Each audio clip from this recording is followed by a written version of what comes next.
দিনাদৌ মুরারে নিষাদৌ মুরারে দিনার্ধে মুরারে নিষার্ধে মুরারে দিনান্তে মুরারে নিশান্তে মুরারে তমে গগতির্ন তমে গগতির্ন অনর্পিত চরিঙে চিরাতে করুণয়াবতীর্ণ করৌ সমর্পয়তু উন্নত উজ্জ্বল রসাং সভক্তি শ্রিয়াং হরি পুরট সুন্দর দুতি কদম্ব সন্দীপিত সদা হৃদয় কন্দরে স্ফুরতু ফটকি নন্দন অদ্বৈত প্রকটীকৃত নরহরি প্রষ্ট স্বল্পপ্রিয় নিত্যানন্দ সক সনাতন গতি শিরূপহিত্যেতন লক্ষ্মী প্রাণপতি গদাধর রসোল্লাসী জগন্নাথ সাঙ্গ পাঙ্গ সপার্ষদ সদয়দাং দেব সচি নন্দন সংসার সিন্ধু তরণে হৃদয় যদি স্যাদ সংকীর্তনামৃত রসে রমতে মনশ্চে প্রেমম্বুধৌ বিহরণে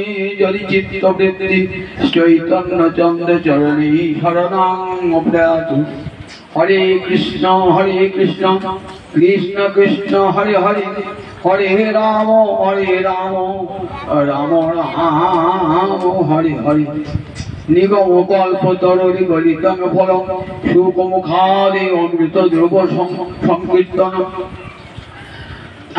বিবত ভাগবতং মুখস্মরণালয়ং বিবত ভাগবতং রসিকা ভুবি ভাবুকা নিগম কল্প তরণি গলিতং ফলং সুকমুখাদে অমৃত দ্রব সংযুতং বিবত ভাগবতং আলয়ং ভুবি রসিকা ভুবি ভাবুকা নিত্যানন্দ সহিত গৌরাঙ্গ জয় জয় শুনিলে চৈতন্য কথা ভক্তি লভ্য হয়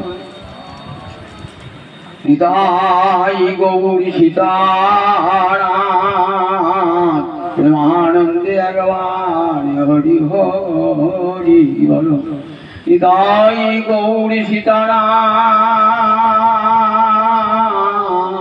প্রেমানন্দে একবার হরি হরি বল নিতাই গৌরী সীতারাম প্রেমানন্দে একবার হরি হরি বল হইয়াছেন হবে না আমার মহাপ্রভুর যত দাস সবার চরণ বন্দি দন্তে করি ঘাস ভজ শ্রী কৃষ্ণ চৈতন্য প্রভু নিত্যানন্দ শ্রীঅদ্বৈত গদাধর শিবাসাদি গৌরী ভক্ত বৃন্দ জয় তাই জয় তাই।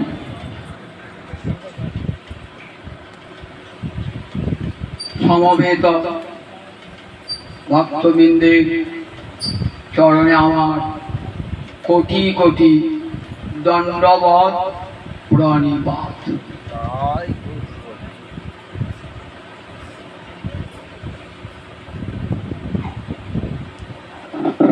হরিদ্বারের ব্রহ্মকুণ্ডের তীরে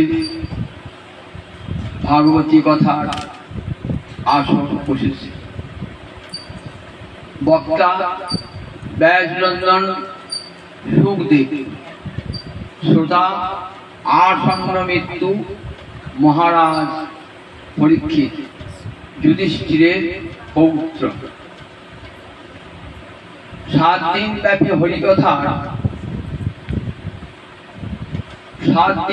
হরিকথা বলে, আর মহারাজের হাতে আর 7 দিন মাত্র সময় আছে।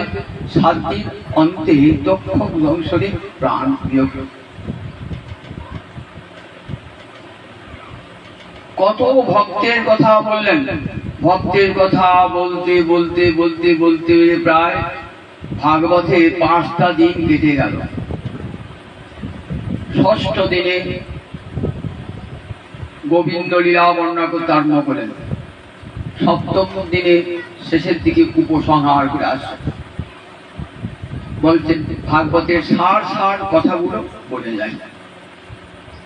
সুখদেব বলছেন মহারাজ, এক একটা যুগে এক একটা ধর্ম আছে। যুগ কটা? চারটে যুগ, সত্য, ত্রেতা, দাপর, কলি। চারটে যুগ তো। প্রত্যেক যুগের এক একটা করে ধর্ম, সেই ধর্মটার নাম যুগ ধর্ম। সেই যুগ ধর্ম যদি পালন না করা হয় তাহলে পাপ হয় এবং মুক্তি তো হয় না। তা সত্য যুগে কি ধর্ম ছিল? কৃতে যৎ ধ্যায়ত বিষ্ণু ত্রেতায়াং যজত মখৈ দাপরে পরিচর্যায়াং করং তদ হরি কীর্তনাৎ। বললেন মহারাজ, চার যুগে চারটে ধর্ম। সত্য যুগের ধর্ম ছিল গোবিন্দের ধ্যান। কৃতে কৃত মানে সত্য যুগ, ধ্যায়ত বিষ্ণু, গোবিন্দের ধ্যান ছিল সত্য যুগের ধর্ম। ধ্যান একটা যৌগিক ক্রিয়া। ধ্যান মানে সমস্ত মনকে বিভিন্ন বিষয় থেকে সরিয়ে এনে, প্রত্যাহার করে এনে ধ্যেয় বস্তুতে লগ্ন করতে হয়। আমাদের মনে শতধা বৃত্তি, এক একটা ইন্দ্রিয় এক একটা দিকে টানছে। চোখ বলছে এদিকে তাকাও, কান বলছে এদিকে কানটা শোনো। এমনি করে মনে দেখুন কেমন বৃত্তি। আমি দেখুন এক দিকে, চোখ একদিকে, কান একদিকে, মুখ একদিকে। সুখদেব বলেছেন, একজনে যদি 6টা সম্পত্তি থাকে তাহলে কি করে? 6 দিকে টানে। ঠিক তেমনি করে পঞ্চ ইন্দ্রিয় আর মন আমাদেরকে টানছে। সেই সমস্ত মনকে সমস্ত বিষয় হতে প্রত্যাহিত করে ভগবানে লগ্ন করার নাম হলো ধ্যান। সেটা করতে গেলে মানসিক দৃঢ়তা চাই। চিত্তের চাঞ্চল্য থাকলে কখনোই ধ্যান হয় না। আজকের যুগে যদি কেউ ধ্যান করতে যান তাহলে সেটা হবে মিথ্যাচার। কেন? কলিযুগের মানুষের চিত্ত শুদ্ধ নয়, তার সত্তাটাই শুদ্ধ নয়। আহার শুদ্ধ সত্য সংশুদ্ধি, সত্য সংশুদ্ধ ধ্রুবাণ স্মৃতি। স্মৃত মনে ধর্ম, স্মরণগত মনে ধর্ম। আহার শুদ্ধি নাই, কাজে সত্যেরও শুদ্ধি নাই, ফলে চিত্তেরও শুদ্ধি না। আজকে কলিযুগের মানুষ ধ্যান করতে গেলে ওই চোখ বুঝে লোক দেখানো, প্রতারণা ছাড়া কিছুই হবে না। সেই জন্য কলিযুগের ধ্যান ধর্মটা নিষিদ্ধ। সত্য যুগের মানুষ পাচ্ছে তাদের আহার শুদ্ধি, বিহার শুদ্ধি, সব কিছু শুদ্ধি ছিল। ফলে তাদের চিত্ত সব ধর্ম ছিল 4 পায়ে দাঁড়িয়ে, চতুষ্পা ধর্ম। ফলে তার চিত্ত সবসময় অচঞ্চল থাকত। ঠিক নির্বাত নিষ্কম্প প্রদীপবৎ। দেখবেন গীতায় বলা আছে, ধ্যান করবে না কেমন?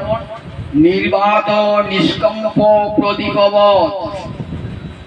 বায়ুহীন স্থানে প্রদীপ যেমন জলে নড়ে না, চড়ে না, স্থির হয়ে থাকে, ঠিক সেই রকম যখন অন্তরটা একবারে গোবিন্দের চরণে লগ্ন হয়ে যাবে তখনই তার নাম হলো ধ্যান। সত্যযুগের মানুষ এই ধ্যান করতে পারে। কলিযুগের মানুষের ধ্যান, আহার শুদ্ধি নাই, তার সঙ্গ শুদ্ধি নাই, বিহার শুদ্ধি নাই, কোন শুদ্ধি নাই। কাজে কলিযুগের মানুষের ধ্যান। সত্য যুগের পর যে যুগ এলো, ধর্ম এক পা কমে গেল। ধর্মের 4টে পা থাকলো, একটা পা চলে গেল। 3টে পায়ে ধর্ম দাঁড়িয়ে আছে, তপ, শৌচ, দয়া, সত্য। এই তো ধর্মের 4টে পা, একটা পা চলে গেল। তখন ধর্মটাও পাল্টে গেল। তখন ধর্ম হলো যজ্ঞ। তেতায়া যজত মখই, মখ মানে যজ্ঞ। যজ্ঞের দ্বারা যজ্ঞেশ্বর শ্রীহরির আরাধনা করতেন ত্রেতা যুগের মানুষেরা। যজ্ঞের দ্বারা যজ্ঞেশ্বর ভগবান শ্রীহরির আরাধনা করতেন যজ্ঞের দ্বারা। তা আমরা যদি কলিযুগে যজ্ঞ করি ক্ষতি কি? বলে কলিযুগে যজ্ঞ হবে না, কারণ যজ্ঞ করতে গেলে কি কি দরকার শোনো আগে ভালো করে। বললে প্রথমেই চাই যথার্থ যজ্ঞ কর্মে নিপুণ ব্রাহ্মণ, যে নিখুঁত ভাবে বেদ মন্ত্র উচ্চারণ করতে পারে। বেদ মন্ত্র 3টি স্বরে উচ্চারিত হয়, উদাত্ত, অনুদাত্ত, স্বরিত। 3টে স্বর, উদাত্ত, অনুদাত্ত, স্বরিত। উদাত্ত মানে উঁচু স্বর, অনুদাত্ত মানে নিচু স্বর, আর স্বরিত মানে মাঝামাঝি।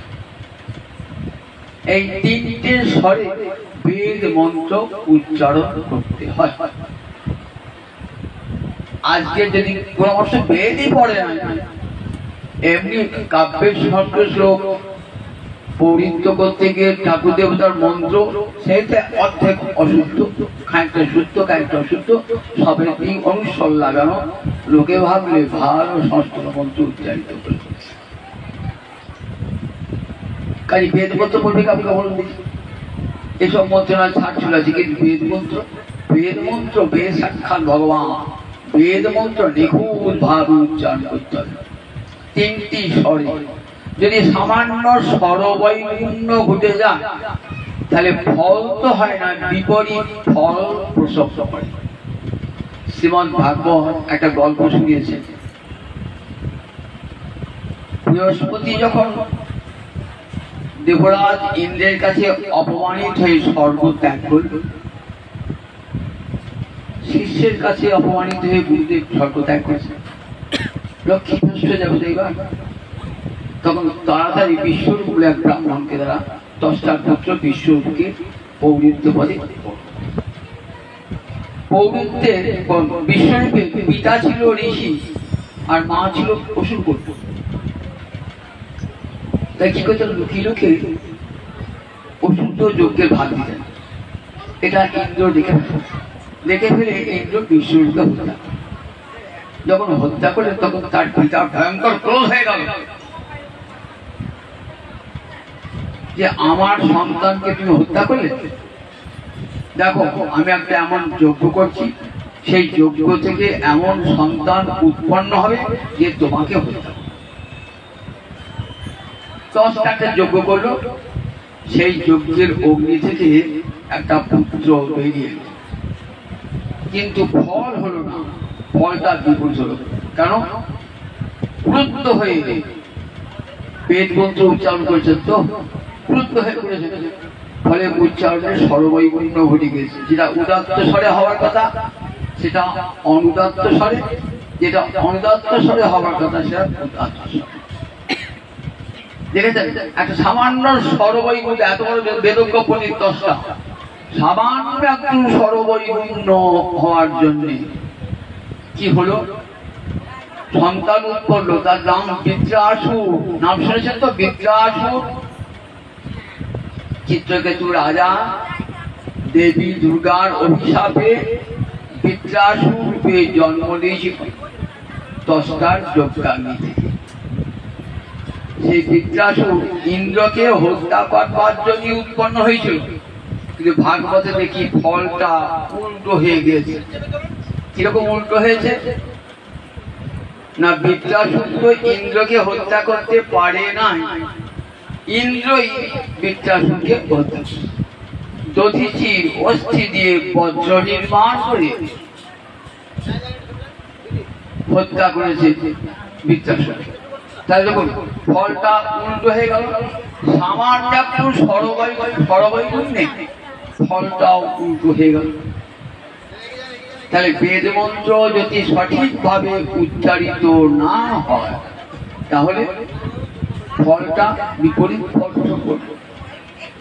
আবার যে যজ্ঞের বেদিটা নির্মাণ করবেন না, তার জন্য সূত্র সাহিত্য আছে, সূত্র, সেখানে যজ্ঞের বেদি দৈর্ঘ্যে পুষ্ঠে কতখানি হবে বলা আছে। সেইভাবে যজ্ঞের বেদি নির্মাণ করতে হবে। এমন স্থানে যজ্ঞের বেদিটি নির্মাণ হবে সেই ভূমি যেন চিরকালের শুদ্ধ ভূমি হয়। মাটি খুঁড়তে করতে একটা মরার হাড় বেরিয়ে চলে গেল, অশুদ্ধ ভূমি, সেখানকার যোগ্য হবে না। তাহলে যজ্ঞ বেদি করলেন, সেটাও ঠিক হলো না। এইবার যজ্ঞের প্রধান জিনিস চাই কি? ভয়ঙ্কর সদ্যজাত গৌরস, যেটা আশ্রমে আগে ঋষিদের হোম ধেনু থাকতো। আগের দিন রাত্রে ঘি তৈরি করে পরের দিন ভোরে তারা সেই ঘি যজ্ঞে ঢালত। আজকের দিনে যজ্ঞ করতে গেলে কোথাও গাওয়া ঘি পাবেন নাকি? গাওয়া ঘি বলে দেবে আপনাকে, তার সঙ্গে নানা রকম ডালদা পর্যন্ত মেশানো আছে, এমন ঘি আপনাকে দিবে। সেইটা আমি ঘড়া ঢাললে ভাবলে যজ্ঞটা খুব ফল হলো, কাছে আগুন জ্বলছে যখন, তাহলে খুব ফল হয়েছে। আমার পয়সাটাই খরচ হলো আর পরিশ্রমটাই সার। তাই যজ্ঞের মন্ত্র আজকে দেশে যাকে যজ্ঞকর্মে নিপুণ ব্রাহ্মণ নাই, বেদ মন্ত্র উচ্চারণ করতে পারে না এমন অধিকাংশ ব্রাহ্মণ, তাদেরকে দিয়ে যজ্ঞ করে বলত। আবার যজ্ঞের যা দ্রব্যাদি সেটি হবে অশুদ্ধ, অপবিত্র। তাহলে আজকের দিনে যজ্ঞ করতে চান, যজ্ঞটা হবে মিথ্যাচার, লোক দেখানো, প্রতারণা মাত্র। আপনার কাছে কিছু পয়সা বাগাবার জন্য বলে তোমার বাড়িতে একটা যজ্ঞ করবো, আমরা ভালো যজ্ঞ হবে, ঘি জ্বলছে, কাঠ জ্বলছে, বাবা বড় যজ্ঞ হই না বলি কি হবে, এরকম কত বড় যজ্ঞ করবো। তাই যারা অনুষ্ঠান প্রধান মানুষ না, এইসব ভালোবাসা না। তাহলে কলিযুগে যজ্ঞটা হবে না।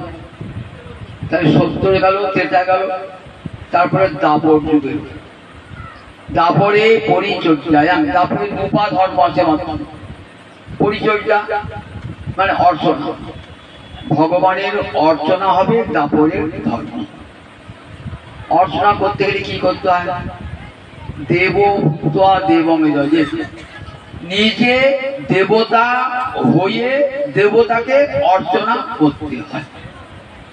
আমি মানুষ, আমার দেবতা চিন্ময়, কাউকে সেবাটা হবে, কাউকে সেবাটা হবে, আমার নরদেহের সেবা তো হবে না। সেই জন্য দেখেন ভূত শুদ্ধি আছে, যারা কৃষ্ণ মন্ত্রে হৃদয় করে, আপন হৃদয়ে কৃষ্ণ চরণ ধ্যান করে নেন। তারা মনে মনে ভাবেন আমার গুরুদত্ত দেহে, আমার মায়ের পেট থেকে পাওয়া যে দেহটা গুরুদেব কানে মন্ত্র দিয়ে সে দেহটাকে পুড়িয়ে দিয়েছেন, আমি এই যে দেহ করছি এই দেহ দিয়ে আমার চিন্ময় দেহ গুরুদেব দান করেছেন, এই দেহে আমি গোবিন্দ তোমার সেবা করছি। কারণ আমার এই জড় দেহে, এই পঞ্চভূতে গড়া দেহে গোবিন্দের অর্চনা হবে না। তারপর আগে যে অর্চনা করি, অর্চনা করতে নিষ্ঠার প্রয়োজন। দীক্ষায় অদীক্ষিত ব্যক্তির পূজার অধিকারই নাই। ব্রাহ্মণের সন্তান হলেই পুজো করতে পারে না, এটা সবাই জানে না। অদীক্ষিতস্য নাস্তি পূজাধিকার, যে অদীক্ষিত ব্যক্তি তার পূজার অধিকার পর্যন্ত নয়, সে ব্রাহ্মণের সন্তান হলেও। দীক্ষা গ্রহণ করে তবে গোবিন্দের অর্চনা করতে হয়। আমি গোবিন্দের অর্চনা করবেন তো, কিন্তু আপনার দীক্ষাটা কৃষ্ণ মন্ত্রে হয় নাই, তাহলে আপনার যে কৃষ্ণ সেবা সেটা কখনো সার্থক হতে পারে না, কখনো সার্থক হতে পারে না। আপনি যদি গোবিন্দ সেবা করছেন তাহলে কৃষ্ণ মন্ত্রে আপনাকে দীক্ষা গ্রহণ করে যখন গোবিন্দকে নিবেদন করবেন, গুরুদত্ত বীজ মন্ত্রে সেই নিবেদন হবে। তাহলে যে লোকটা দীক্ষা পেল না, সে গোবিন্দকে ভোগ নিবেদন করছে কি দিয়ে, কি বলতে পারে গোবিন্দকে নিবেদন করছে? তাহলে এখন আমরা যে অর্চনা করি শুধু মন বোঝানো পড়ানো, তাহলে অর্চনাটাও কলিযুগে হবে না। কলিযুগে অর্চনা তো হচ্ছে, বলে হ্যাঁ অর্চনা হচ্ছে, সেই জন্য শাস্ত্র বলেছেন আদিতে মধ্যে অন্তে হরিনামটা রেখে দাও, তোমার এই অর্চনায় কোনো ফল হবে না। আগে নাম ওম বিষ্ণু ওম তদে বিষ্ণু পরমং পদম সদা পশ্যন্তি সূরয় দেবীব চক্ষুরাতন পৃথিবী গোবিন্দে নাম স্মরণ করে দিলেন। এবার পুজো করতে করতে যতবার উঠবেন ওম তৎসৎ হরি ওম তৎসৎ হরি ওম তৎসৎ। আবার যে মন্ত্র সব অর্চনা হয়ে গেল শেষে কি বলতে হয়, মন্ত্রহীনং ক্রিয়াহীনং ভক্তিহীনং জনার্দন মৎপ্রিয়তং জয়াদেব পরিপূর্ণং তদস্তুমি যদক্ষরং পরিভ্রষ্টং মাত্রাহীনং চ যদ্ভবিত। যদি আমার উচ্চারণে ত্রুটি থাকে, অক্ষর ভ্রষ্ট হয়, হে গোবিন্দ তোমার নাম সংকীর্তনে সেটি পূর্ণ হয়ে যায়, তোমার নাম সংকীর্তনে সেটি পূর্ণ। তাই আদিতে মধ্যে অন্তে হরিনাম যুক্ত করলে অর্চনাটা প্রতিষ্ঠা ফলদায়ক হয়। তাহলে কলিযুগে অর্চনাটাও হলো না, যেটুকু অর্চনা হয় অবৈধ অর্চনা হয়, ফল হয় না। ঘরে ঘরে সব ভগবান রয়েছেন তো, শিববিগ্রহ রয়েছেন তো, কিন্তু ফলটা হয় না। কারণ দেখছেন তো যে বিগ্রহ উপাসনা করে আমরা ফল পাই না। কেন না, বিগ্রহ উপাসনা করতে যা যা প্রয়োজন সেটা তো আমরা করি না, ফলে গোবিন্দ আমার হাতে প্রসাদ গ্রহণ করেন না। আমি নিজে মাংসাশী, আমি গোবিন্দকে নিবেদন করবো কেমন করে? গোবিন্দকে আমার নিবেদন করার অধিকার পর্যন্ত নয়, আমার হাতে গোবিন্দ খাবেন? কখনো খাবেন না আমার হাতে। কাজে গোবিন্দকে যদি নিবেদন করেন কাজে গোবিন্দ সেটি গ্রহণ করবেন। আমি সাহসী মানুষ, আমি গোবিন্দকে নিবেদন করছি, গোবিন্দ গ্রহণ করবেন? গ্রহণ করবেন। তুলসী দা থাকলেও গ্রহণ করবেন না। তাহলে কলিযুগে অর্চনাটাও সার্থক হয় না বহু দিন। তাহলে কলিযুগে ধর্মটা কি হবে?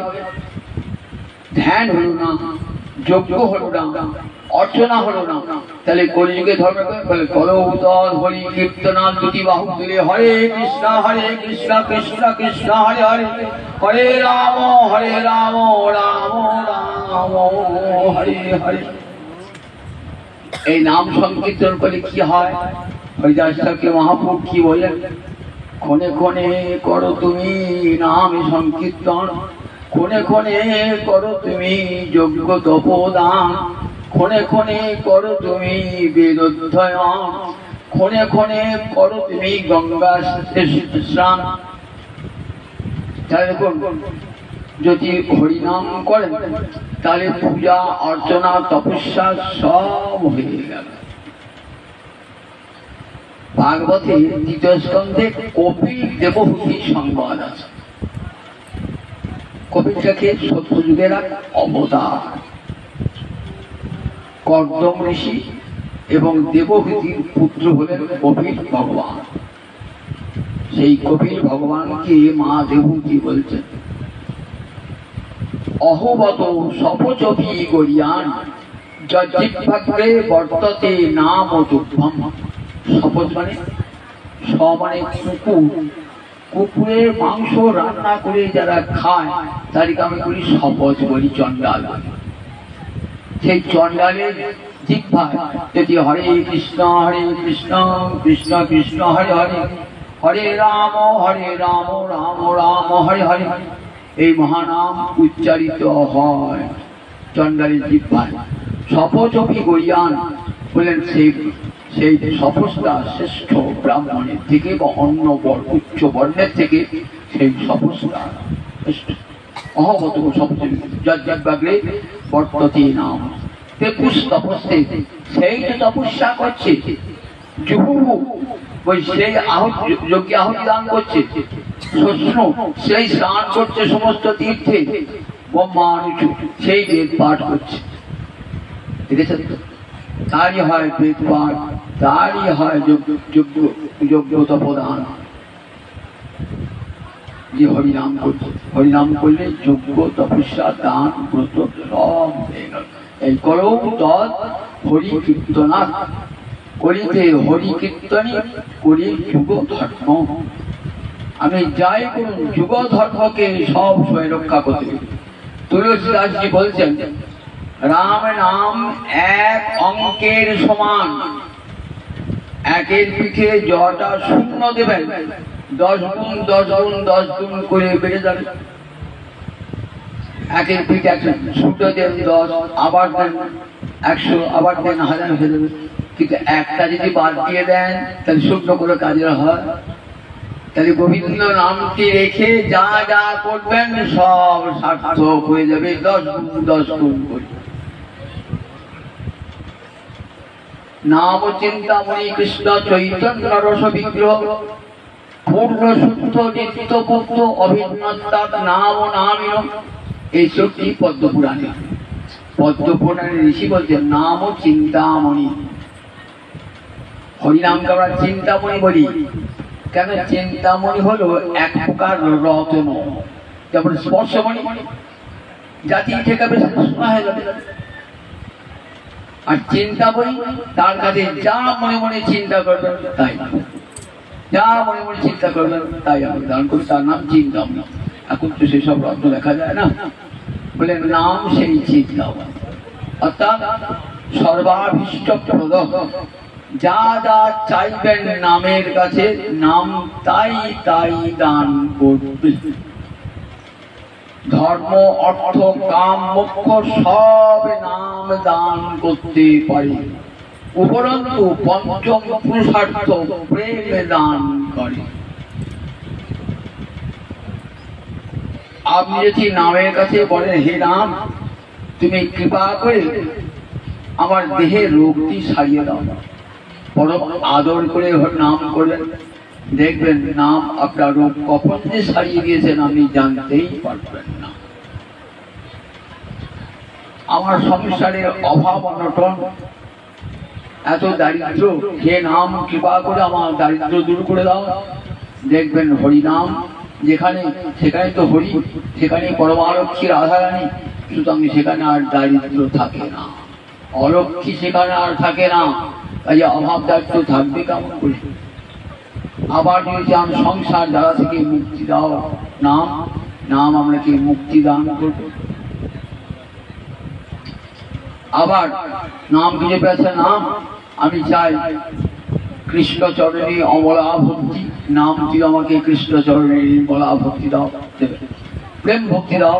যে ভক্তি ভগবানকে স্থির করে ধরে রাখা যায় সেই ভক্তি দাও, সেই প্রেম সেবা যাতে লাভ করতে পারি, নাম আপনাকে সেই প্রেম দান করবে। তাহলে দেখুন, নাম চিন্তামণি, নাম ও চিন্তামণি কৃষ্ণ চৈতন্য রস বিগ্রহ। আমি যে নাম করে যান, নামে নেমে আসবে। কি করে আসবে? নামটা তো জড়, দুটো বর্ণ আছে, হরে বা কৃষ্ণ, তা কি করে নাম নেমে আসবে? আমি জল করে চাই, জল আমার কাছে আসবে? যে ফল খুব খিদে পেয়েছে, ফলে সব ফল আসবে, সন্দেশের সব আসবে? আসবে। বলে উনি সব জড়, সেই জন্য শুনতে পাবে না। ফলকে ডাকলেও ফল শুনতে হবে না, জলকে ডাকলেও জল শুনতে পাবে না, সন্দেশকে ডাকলে সন্দেশ, কিন্তু নাম শুনতে হবে। কেন? নাম কৃষ্ণ চৈতন্য রস বিগ্রহ। কৃষ্ণ যেমন চিন্ময়, তার নামটাও তেমনি চিন্ময়। কৃষ্ণ নাম, কৃষ্ণ বিগ্রহ আর কৃষ্ণ স্বরূপ, এই তিন এক। খুব ভালো করে কৃষ্ণ নাম, কৃষ্ণ বিগ্রহ, ঘরে যে বিগ্রহ পূজা হচ্ছে কৃষ্ণ বিগ্রহ, এবং গোলকের কৃষ্ণ যে আসল কৃষ্ণ, তিন এক। তাহলে নামটা যখন চিন্তা নাম যদি করেন, তাহলে ঘরে আর কোনো দারিদ্র থাকে না, মুক্তি ভক্তি সব অনায়াস লক্ষ্য হয়ে যায়। পাপ নষ্ট আনুষঙ্গিক। আপনি তেল পিসাতে গেলেন, তেল মিলেতে তেলের জন্য জায়গা দিয়ে এসছেন, তেল পিসানোর খরচা দিয়েছেন, তেলটা পিছিয়ে দিল, দিয়ে বলছে থলে এনেছেন কেন? খোলটা পাবেন যে, আমি জানি না খোল পাবো, খোলটা কাজে দাম দিতে হলো না, তেল পিসানোর দাম দিতে হলো, কিন্তু খোলটা যদি দাম দিতে হলে এমনি বেরিয়ে আনুষঙ্গিক পাওনা। ঠিক তেমনি পাবনার আনুষঙ্গিক বললেন একবার নামা ভাসে, বললেন অন্যত্র সংকেতে হয় নামা ভাস, তথাপি নামের তেজ না হল বিনাশ। আমরা দেখি অজামিল তার ছেলের নাম রেখেছিল নারায়ণ। অজামিল যে কত পাপী ছিল, অজামিলের কাহিনী বহুবার বলছি তো, তাই এখানে আর বাড়াবো না। অজামিল এত বড় ব্রাহ্মণ হয়েও শেষকালে এক শূদ্রাণীর মদ্যপায়িনী, এক শূদ্রাণীর প্রেমে মাতোয়ারা হয়ে নিজের পিতা মাতা স্ত্রী পুত্রকে পরিত্যাগ করে নির্জন বলে বাস করতে এবং যত প্রকার অন্যায় অধর্ম করতে হয়, গো হত্যা ব্রহ্মহত্যা থেকে আরম্ভ করে যত প্রকার দুরাচার সব করছে। কিন্তু লোমশ মুনির কৃপায় তার কনিষ্ঠ সন্তানটির নাম হয়ে যায় নারায়ণ। এবার উঠতে বসতে নারায়ণ করেন, বলেন তো এবার বুড়ো হয়েছেন, বয়স হয়েছে, মৃত্যুকাল উপস্থিত। ছোট ছেলেটারই নাম মনে পড়ছে বারবার, নারায়ণ আয়। এই যে নারায়ণ আয় বলেছেন না, উনি বৈকুণ্ঠপতি নারায়ণের সিংহাসন তুললেন। বৈকুণ্ঠে যারা গোবিন্দের সহচর, বলছে তোমাকে ডাকে নাই, ডাকছে ও নিজের ছেলেকে। বলে নামটা তো আমার, আমাকে দিতে হবে। সঙ্গে সঙ্গে ভগবান 4 জন বিষ্ণু দূত পাঠিয়ে দিলেন। এদিকে যমরাজা নিতে এসেছে, দেখুন একবার যমরাজা নিতে এসেছে, তার দূত পাঠিয়েছে, এক জমে আর দেবতায় টানাটানি।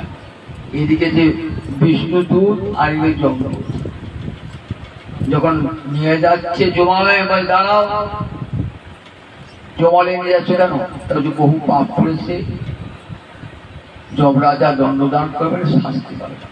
বলে না ছেড়ে দাও, এ জমালয়ে যায় না, এরা জমালয়ে যায় না, জমালয়ে যায় না। বলে না, পাপ করেছে জমালয়ে যাবে না। তাহলে সব পাপ নাশ হয়ে গেছে। নাশ হয়ে গেছে, কি করে নাশ হলো? তারপরে নারায়ণ নাম করেছে। বলে নারায়ণ তো ভগবান নাম করে, ওর ছেলে নাম করেছে। বলে ছেলের নামেতেই, নামা ভাষেতেই সব পাপ তার ধ্বংস হয়ে গেছে। দেখলেন তো? তাহলে হরিনাম, নামা হরিনাম ওই গোবিন্দকে ডাকেন নাই, নারায়ণ নাম বলি। নিজের ছেলের নাম নারায়ণ, তাতে তার সব পাপ বিনষ্ট হয়েছে, তাকে জমালয়ে যেতে হলো না। যখন ফিরে এলেন যমদূতেরা যমরাজার কাছে, যে ধর্মরাজ আপনার আদেশ কোথাও অপ্রতিপালিত হয় না, যেখানে গিয়েছি সেখানেই আপনার আদেশ পালন করা হয়েছে, কিন্তু আমরা অজামিলকে নিতে গেলাম না, তখন দেখলাম 4 জন কিরকম মানুষ, ভগবানের মতো দেখতে, সব 4 হাত, সব অঙ্গি পিতাম্বর, পদ্মপলাশ লোচন। তারা এসে বললে ওর সব পাপ ধুয়ে মুছে গেছে। আমরা বললাম নিজের ছেলের নাম নারায়ণ বলেছে, তাতে কি করে পাপ মুছে গেল? তা বললেন তাতেই তার সব পাপ নাশ হয়ে গেছে। তখন যমরাজা বলছেন, দেখ তোরা তো হরিনামের মহিমা জানিস না, কেবল আমার আদেশটাই পালন করে বেড়াস, তোরা হরিনামের মহিমা জানিস না। কারা এসেছে জানিস? স্বয়ং বিষ্ণু দূত, দেখতে বিষ্ণু নারায়ণের মতনই তো।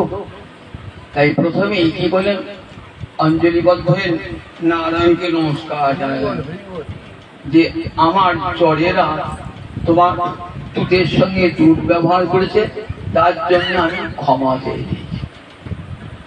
তো বলছে শোন, এইবার থেকে যেখানে সেখানে যাবি না। কোথায় যাবি আর কোথায় যাবি না? জিহ্বানবক্তি ভগবতে গুণনামধেয়ং চেতশ্চ ন সরতি তচ্চরণারবিন্দং কৃষ্ণায় ন নমতি যচ্ছির একদাপি তান আনন্দং অসত অকৃত বিষ্ণুকৃত্যাং। তোদের নির্দেশ দেওয়া থাকলো,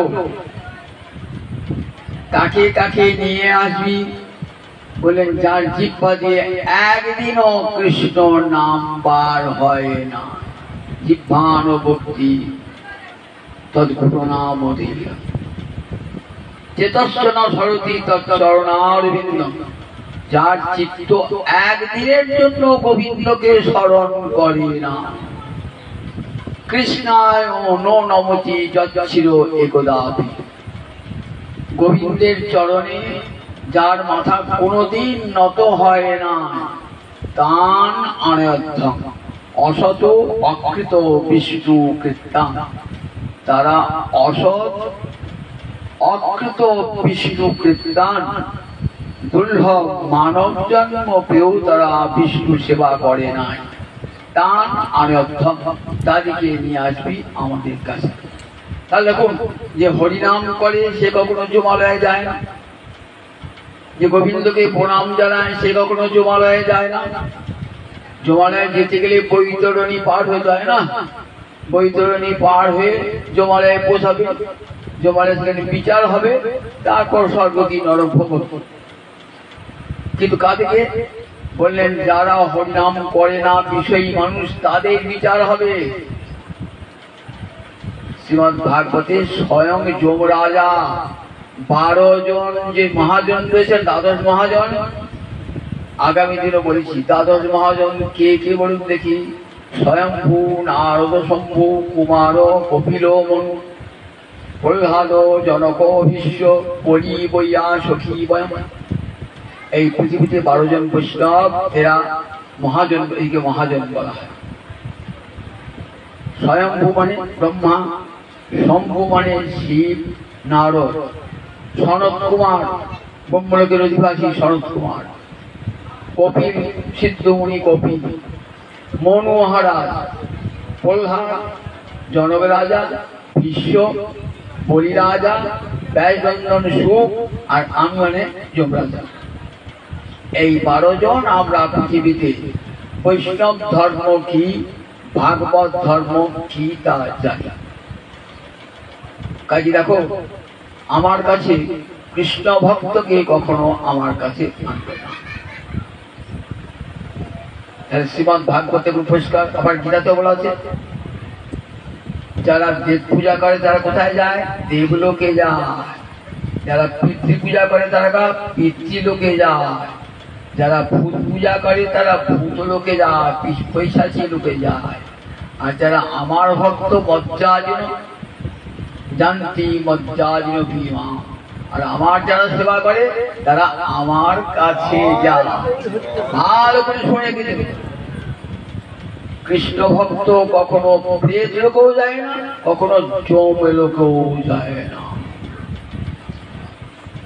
লোকাচার বসে শ্রাদ্ধ করে, তাই এই ভাগবতী কথায় বিশ্বাস হয় না, এমনই সব মন হয়ে আছে না শ্রাদ্ধ করতে হয়। কৃষ্ণ ভক্তের শ্রাদ্ধ, কারণ প্রেত লোকে থাকবে 12 মাস, আবার চাল দিয়ে আবার দেহ তৈরি হবে, তারপর তো সে প্রেত লোক থেকে যাবে। কারা? এটা বিষয়ী, যারা সারা জীবন বিষয় ভোগ করে, তাদের জন্য। কৃষ্ণ ভক্তের যে অবস্থা না, দেখছেন না, প্রহ্লাদ বলছেন যে প্রভু, আমি বৈতরণী পার হলে আমার তো দুঃখ নাই, আমি অনায়াসে বৈতরণী পার হয়ে যাবো, তোমার নাম করতে করতে তোমার কাছে পৌঁছে যাবো। কিন্তু যারা কৃষ্ণ সেবা করে না, তোমাকে স্মরণ করে নাই যে কোটি কোটি মানুষ, তাদের কি গতি হবে?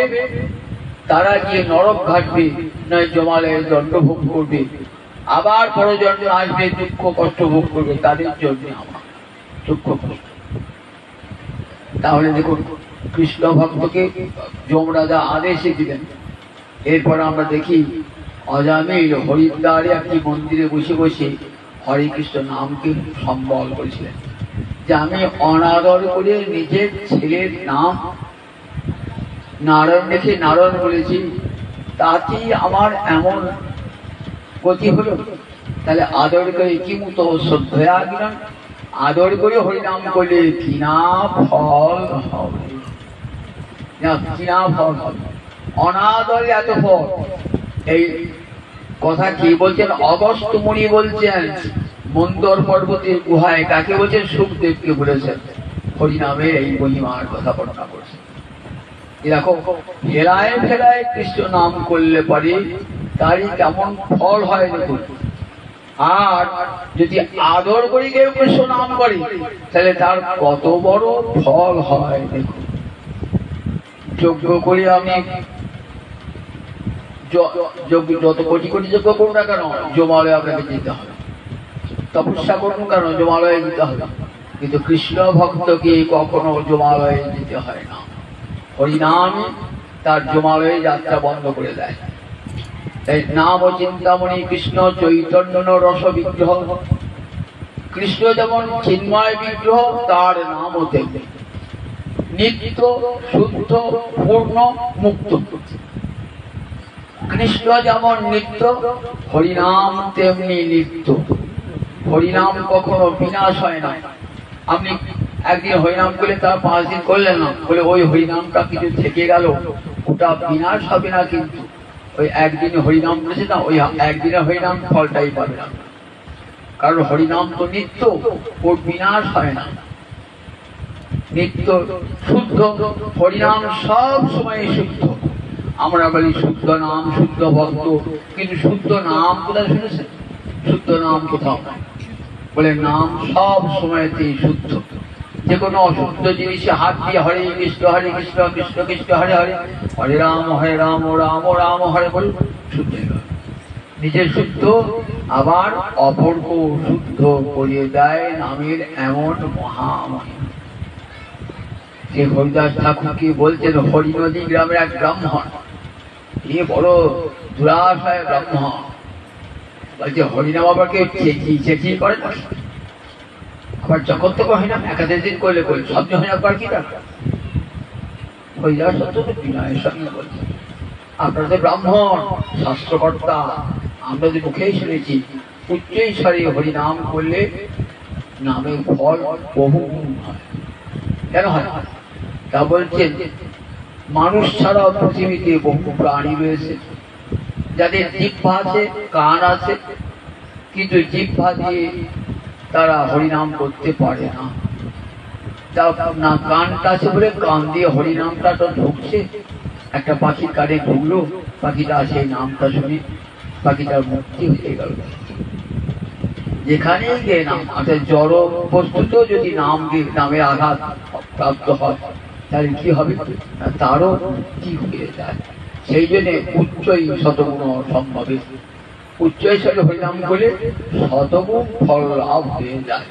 তাই উচ্চৈস্বর বলেন হরিনাম উচ্চৈস্বরে করতে হয়। আবার জপ, যখন জপ করবেন না তখন সংখ্যা রেখে জপ করবেন, সংখ্যা রেখে জপ করতে হয়। তখন সেটা কি কোন জপ হয়? উপাংশু জপ, ঠোঁটটা নড়ে, কেউ শুনতে হবে না। জপ অনেক গায়ে, কেউ যদি শুনতে না পায় ঠোঁটটি নড়বে। আর মানুষের জপ, আর আবার ঠোঁট নড়িয়ে হরে কৃষ্ণ নাম কেউ করা হয়। হরিদাস ঠাকুর 3 লক্ষ নাম করতেন তো, মাসে 1 কোটি নাম, 1 লক্ষ নাম উপাংশু, 1 লক্ষ নাম মানুষ নাম, 1 লক্ষ চিৎকার করতেন। মাসে 1 কোটি নাম, প্রতিদিন 3 লক্ষ করে নাম করতেন। তাই যখন জপ করবেন না হরিনামে মালা, তখন কিন্তু সংখ্যা ধরে রাখতে হবে। আর যখন আপনি হাতে তালি দিয়ে হরিনাম সংকীর্তন করবেন তখন কিন্তু আর সংখ্যা রাখবার প্রয়োজন নেই, কারণ হরিনাম 2। হরিভক্তি বিলাসে সন্তোষ বিধান দিয়েছে যে হরিনাম জপ এবং কীর্তনীয়। অনেকে বলেন হরিনাম আমাদের জোরে করতে নাই, আমরা হরিনামটা জপ করি, কিন্তু শাস্ত্র বিরুদ্ধ কথা। শাস্ত্র পরিষ্কার বলা যে হরিভক্তি বিলাসে যে হরিনাম যখন জপ করবেন তখন সংখ্যা রেখে বলবেন, সেটা মনে মনে বলবেন। আর যখন কীর্তন করবেন তখন উচ্চৈস্বরে করবেন, তখন সংখ্যা রাখবার প্রয়োজন নেই। নাম কীর্তনের যেরকম বিধি আমরা দেখতে পাই। নিত্য শুদ্ধ বলে নাম সব সময় শুদ্ধ। নিজে করছে সে তো শুদ্ধ, আবার অপরকে শোনাচ্ছে সেও শুদ্ধ হয়ে যায়। পূর্ণ, যদি কোনো অপূর্ণতা থাকে তাহলে কৃষ্ণ নামে সেটা পূর্ণতা লাভ করে, কারণ কৃষ্ণ নিজেই তো পূর্ণ, সুতরাং তার নামটাও পূর্ণ। যখন বলির যজ্ঞটা হলো না, বলির মাথায় গোবিন্দ চরণ রেখেছেন না, বলিকে নিয়ে যাবেন নাক পাশে বদ্ধ করে, গরুর পাশে বদ্ধ করে। যখন যাবে তখন গোবিন্দ বলছেন, বামনরূপী ভগবান শুক্রাচার্যকে বলছেন হে গুরুদেব, তুমি তো বলির গুরুদেব, তা বলির যোগ্যটা তো সম্পূর্ণ হলো না, ওটা পূর্ণ করে দাও। তখন শুক্রাচার্য ওষুধের গুরু, দেখুন ওষুধের পুজো হয়ে যাবে, হরিনামের মহিমা তো জানেন। তখন বলছেন মন্ত্রত তন্ত্রত ছিদ্রং দেশ কালার্হ বস্তুত সর্বং করতে নিশ্চিদ্রং নাম সংকীর্তনং তব। মন্ত্রে যদি কোনো ত্রুটি থাকে, তন্ত্রে যদি কোনো ত্রুটি থাকে, দেশ কাল দ্রব্যে যদি কোনো ত্রুটি থাকে, তাহলে তোমার নাম সংকীর্তনে সেটি পূর্ণ হয়ে যায়। আর সেই তুমি স্বয়ং নামই বলিকে, বলির মাথায় চরণ রেখেছে প্রভু, আর কি যজ্ঞের ফল পেতে হবে? বলি যা চেয়েছিল তার চেয়ে বেশি যজ্ঞের ফল পেয়ে গেল তোমার করুণা। যে চরণ ব্রহ্মাদি দেবগণ নিরন্তর বাঞ্ছা করেন, লক্ষ্মী বাঞ্ছা করো কন্যা, আর সেই চরণ তোমার মাথা। কালিয়নাথ বন্দিচর হয়েছে। তখন কালিয়নাথ, যে কালিয়নাথ এত দুরাচারী, গোবিন্দ অঙ্গে দংশন করতে আসছে। গোবিন্দ তার 1000 ফণা, তার মধ্যে 100টি ফণা সক্রিয়, আবার প্রতি ফণা মণি আছে, এক পাথরের মতো শক্ত। গোবিন্দ তখন 6-7 বছরের ছেলে, দেখুন, আর পা দুটি তুলতুলে নরম, সেই চরণ পড়ছে আর মণিগুলো গুড়িয়ে গুড়িয়ে যাচ্ছে। কি করে হলো?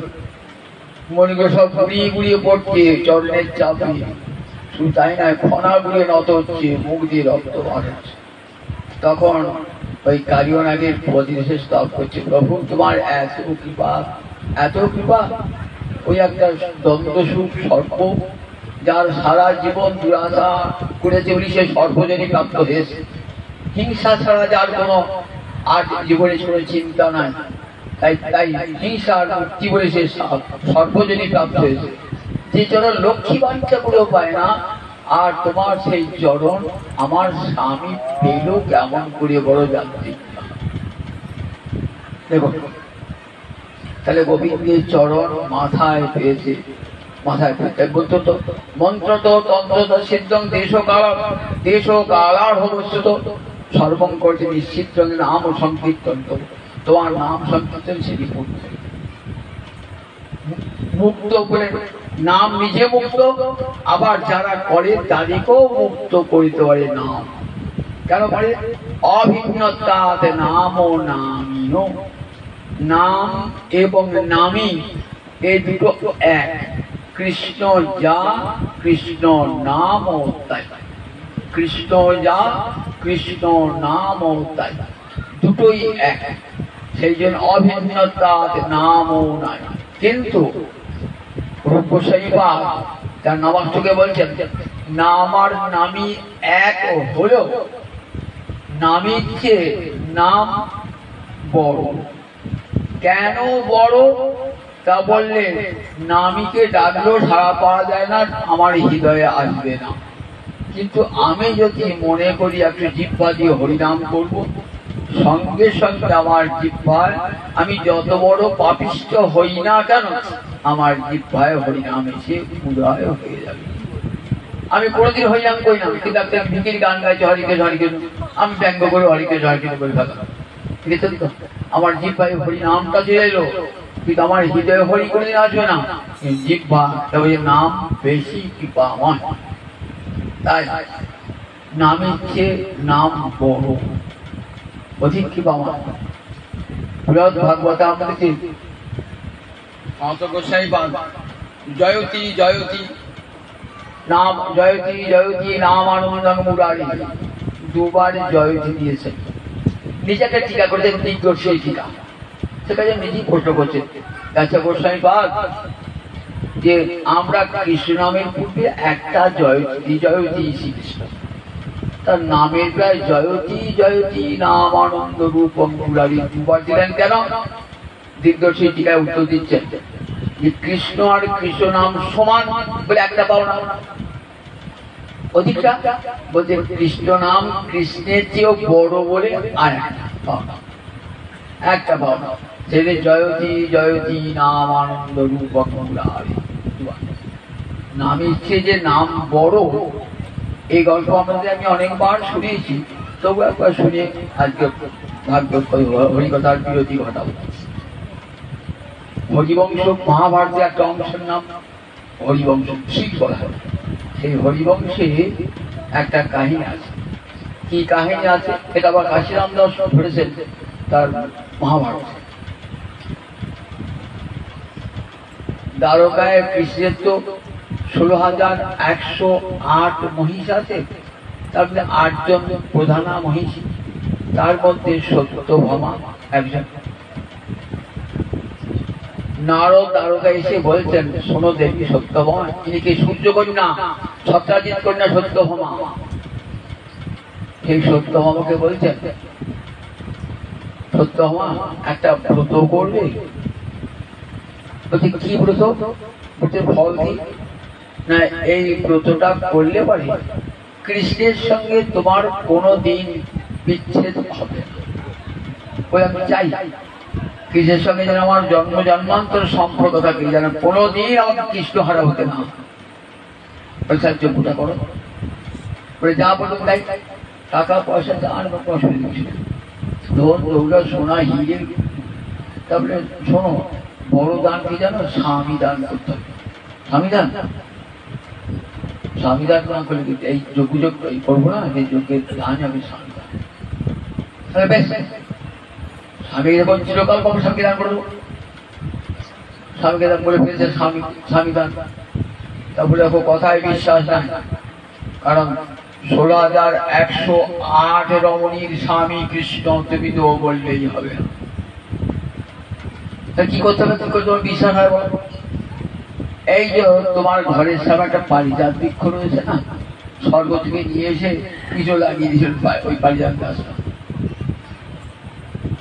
স্বর্গে আছে পারিজাত গাছ, ওই পারিজাত গাছের সঙ্গে কৃষ্ণকে নিয়ে এসে বেঁধে গেল। বলে বেশ, কৃষ্ণকে নিয়ে এসে কিশোর অঙ্গ দেখছে, বেঁধে দিয়েছে। কৃষ্ণ কথা আছে, যাগযজ্ঞ হয়ে গেল, এবার দানটা নিয়ে যাবেন। দেখো ব্রাহ্মণ মানুষ আগে দানটা দেখি, তারপরে যোগ্যটা তেমনি হয়, যেমন যেমন দান হবে না যোগ্যটা হবে। এইবার যোগ্য হয়ে গেছে, কৃষ্ণকে ধরে চলে কিছু কৃষ্ণ যাওয়ার পর সত্যভামার মুষ হল, কৃষ্ণকে নিয়ে পালালো। বলে কৃষ্ণ এই জন্য বিচ্ছেদ ঘটে গেল। ছুটি বললো, ও নারদ, তুমি যে বললে কৃষ্ণের সঙ্গে আমার কোন বিচ্ছেদ হবে না, এই জন্য তো বিচ্ছেদ হয়ে গেল।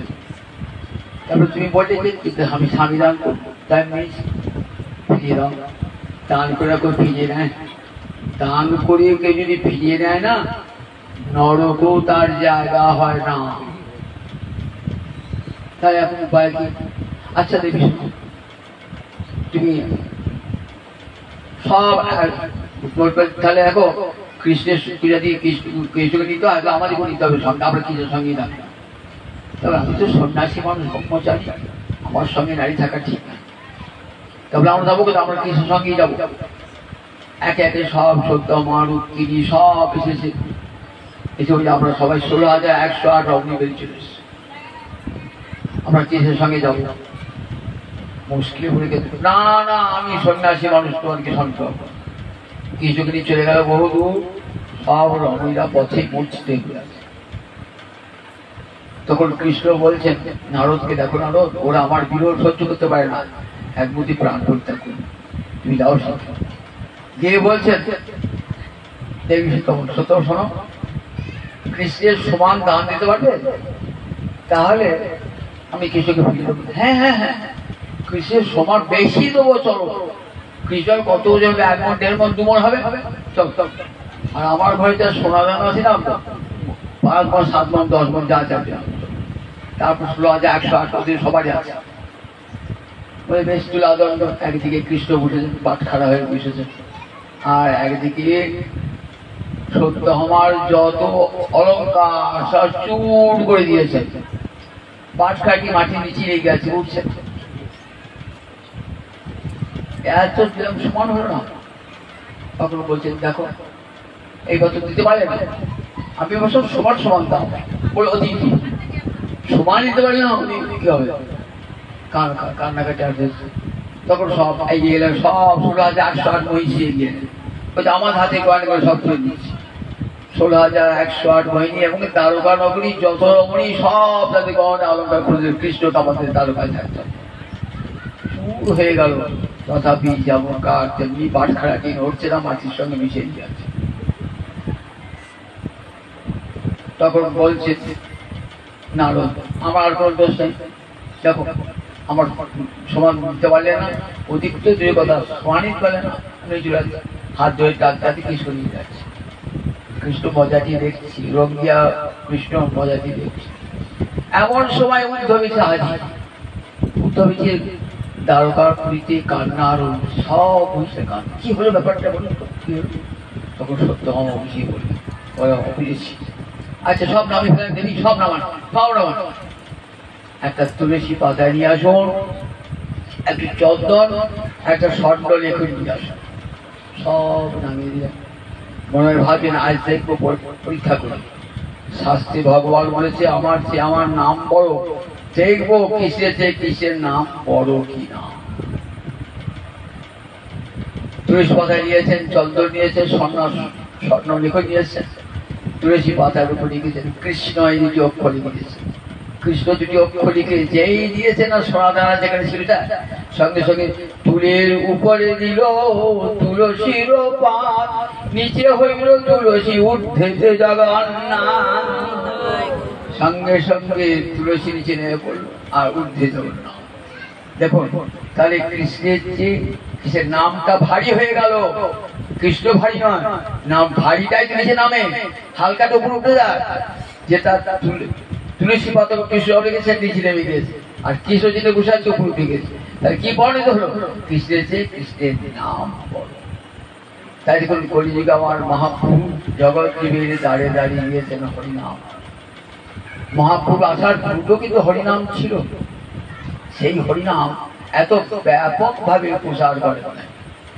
মহাপ্রভু আসার সঙ্গে সঙ্গে দেখুন যদি এসেছেন না, সেদিনে লক্ষ লক্ষ কণ্ঠে হরে কৃষ্ণ কৃষ্ণ কৃষ্ণ হরে হরে, হরে রাম রাম রাম হরে হরে। নামে জন্মাইয়া জন্মেন শ্রীকৃষ্ণ চৈতন্য। আগে নাম জন্মালেন, তারপরে শ্রীকৃষ্ণ চৈতন্য আবির্ভূত হলেন। শুধু তাই নয়, অন্যান্য যুগে নামেতে কি হয়? অন্যান্য যুগে নামেতে হয় মুক্তি। আর আমার মহাপ্রভু দেওয়া যে নাম, সে নামেতে হয় মুক্তি। তো তুচ্ছ বস্তু, রাধা গোবিন্দের প্রেম লাভ হয়ে যায়। এই নাম সাধনও বটে, আবার সাধ্য বটে। রাম নাম তারক ব্রহ্ম নাম, অর্থাৎ সংসার সাগর পার করে দেয়। আর কৃষ্ণ নাম পার, পার মানে প্রেম দান করে। রাম নাম মুক্তি দান করে, কৃষ্ণ নাম প্রেম দান করে। একটা হরিদাস ঠাকুর যখন নাম সংকীর্তন করছে না গঙ্গার তীরে, তখন একদিন মায়াদেবী এসেছেন একটা সুন্দরী নারী মূর্তি করে, ঠিক যেমন লক্ষ্মী লাগে তেমনি করে। বলছেন দেখো তোমার এত সুন্দর রূপ, তোমার সঙ্গে আমার মিলনের বাঞ্ছা, ঠিক আছে পূরণ করবো, তবে আমার নাম সংখ্যা পূর্ণ হবে। একদিন গেল, দুদিন গেল, 3 দিনের দিনও নাম সংখ্যা পূর্ণ হলো না। তখন মায়াদেবী আপন ছদ্মবেশ পরিত্যাগ করে বলছেন যে দেখো আমি সাক্ষাৎ কৃষ্ণ মায়া, তোমাকে পরীক্ষা করতে এসেছিলাম। ব্রহ্মাদি দেবগণ আমার মায়ায় মোহিত, কিন্তু তোমার কৃষ্ণ নামের এত মহা মহিমা যে সে কৃষ্ণ নামের মহিমাতে তুমি আমার রূপ দেখো মুগ্ধ হলে না। তোমার চিত্ত কৃষ্ণ নামে মুগ্ধ, কৃষ্ণ রূপে মুগ্ধ হয়ে রয়েছে। তাই দেখুন আমি শিবের কাছ থেকে পেয়েছিলাম রাম নাম, ওটি পারক নাম। তোমার কাছ থেকে কৃষ্ণ নাম পেলাম, এটি হলো পারক নাম। আর তারক নাম তো রাম নাম হলো তারক, আর কৃষ্ণ নাম হলো পারক। তাই হরে কৃষ্ণ কৃষ্ণ কৃষ্ণ হরে হরে, হরে রাম রাম রাম হরে হরে। 8 বার আছে হরে, 4 বার কৃষ্ণ, 4 বার রাম। হরে মানে এখানে হরি শব্দের সম্বোধনে হরে নয়, হরা শব্দের সম্বোধনে হরি। হরা মানে রাধারানী, যিনি কৃষ্ণের চিত্তকে হরণ করেন, তাই হরা। হরা শব্দের সম্বোধনে হরি, যেমন লতা শব্দের সম্বোধনে লতে, এই হরা শব্দ শব্দ হরি। গোবিন্দ ডাকছে রাধারানীকে, রাধারানীকে হারিয়ে কৃষ্ণ কাঁদছেন। রাধারানী 8 বার ডেকেছেন কেন? কৃষ্ণ 8 প্রকার নায়িকা আছে, 8 প্রকার নায়িকা, স্বাধীন ভর্তিকা, পবান্তরিতা, বিপ্রলব্ধা, অভিসারিকা, স্বাধীন, এরকম 8 প্রকার নায়িকা আছে। গোপীজি বলছে ওই 8 প্রকার নায়িকা রূপী আমি তোমাকে দেখতে চাই রাধারানী, তেমনি করে আমার নয়ন সমক্ষে দাঁড়াও। আর 4 বার কৃষ্ণ নাম, 4 বার রাম নাম। রাধারানী কাঁদছেন, রাধারানী 8 বার, একবার 4 বার রাম নাম বলছেন, 4 বার কৃষ্ণ নাম বলছেন। বলছেন দেখো 4 প্রকার নায়ক, ধীরোদ্ধত, ধীর ললিত, ধীর প্রশান্ত, ধীরদাত, 4 প্রকার নায়ক। রাধারানী বলছেন হে গোবিন্দ, আমি তোমাকে 4 প্রকার নায়ক রূপেই দেখতে চাই। 4 বার রাম নাম আছে তো, রাম নামের 4 প্রকার মিলন, সংক্ষিপ্ত, সংকীর্ণ, সম্পন্ন, সমৃদ্ধিমান। বলছেন দেখো 4 প্রকার মিলন আমি কামনা করি, সংক্ষিপ্ত, সংকীর্ণ, সম্পূর্ণ, সমৃদ্ধিমান, 4 প্রকার। এই ছিল হরিকৃষ্ণ নামের সংক্ষিপ্ত ব্যাখ্যা। হরিকৃষ্ণ নাম অনেকজন ব্যাখ্যা করেছেন, আবার হরি শব্দের সম্বোধন হরি এও করেছে অনেক, কিন্তু আমি যেটা বলছি সহজে মনে থাকবে। এই 8 বার হরে নাম, 4 বার কৃষ্ণ নাম, 4 বার কৃষ্ণ নাম, 4 বার রাম নাম। 8 বার হরে মানে রাধারানী 8 প্রকার নায়িকার অবস্থা। 4 বার কৃষ্ণে কৃষ্ণ নায়ক, 4 প্রকারের কৃষ্ণ নায়ক। আর 4 বার রাম নাম মানে 4 বার মিলন, 4 প্রকার মিলন, সংক্ষিপ্ত, সংকীর্ণ, সম্পন্ন, সমৃদ্ধিমান। এই হরিকৃষ্ণ নামকে আমার মহাপ্রভু জগৎজীবকে দিয়ে গেলেন সংকীর্তন রাস। অদ্বৈত গুরু বলেছিলেন জগৎজীবের ঘরে ঘরে আমি রাস প্রবর্তন করব। সেই অদ্বৈতীয় বাঞ্ছা পূর্ণ হলো। হরিভক্তি, হরিনাম গ্রহণ করবার জন্য এলেন, জগৎজীবের দ্বারে দ্বারে দিয়ে গেলেন নাম ও সংকীর্তন রাস।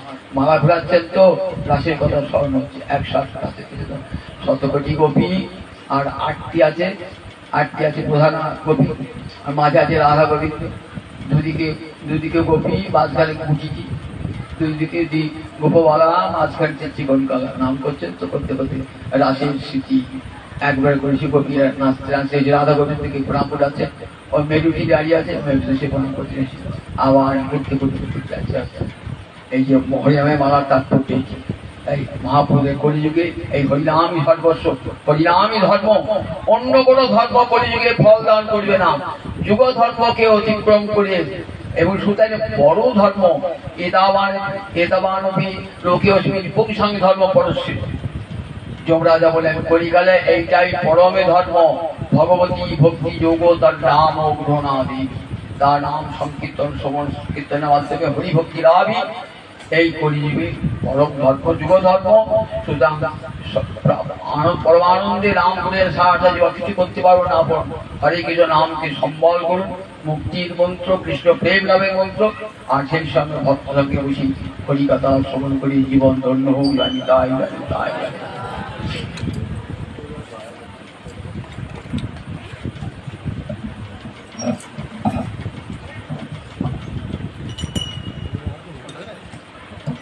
আগামীকাল গৌরাঙ্গ মন্দির জয় জয় রাধে কৃষ্ণ গোবিন্দ জয়।